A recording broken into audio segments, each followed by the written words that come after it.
大家好，我係嘉怡。有限假期嘅第二日，咁啊，梗係舒舒服服瞓到自然醒啦。今日嘅天氣咧真係好正，咁啊瞓醒肚餓，出去醫下個肚先。咁作為廣東人咧，梗係要飲翻個早茶，食個點心啦。咁啊，邊食咧就邊計劃下今日做啲咩好啦。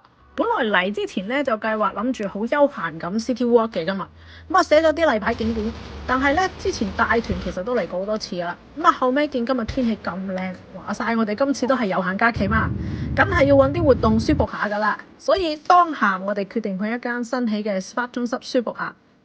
中途咧就遇見新西蘭獨有嘅情況啦，就俾啲羊攔住咗條路啦，要等個牧羊犬趕完啲羊咧，我哋先可以繼續出發。咁啊去到 SPA 咧，其實個環境咧都幾靚嘅。私湯就會比較貴，但係會贈送一個小食，哇！嗰個小食咧真係好正㗎。咁啊望住個小山浸溫泉，哇！真係好舒服。咁啊個桑拿咧就喺隔離嘅啫，落地玻璃，哇！環境非常之正啊！浸完溫泉之後舒服晒。聽日我哋就會繼續去做下啲運動，爬下山。咁我哋聽日見。未 follow 嘅話，記得 follow 我咯。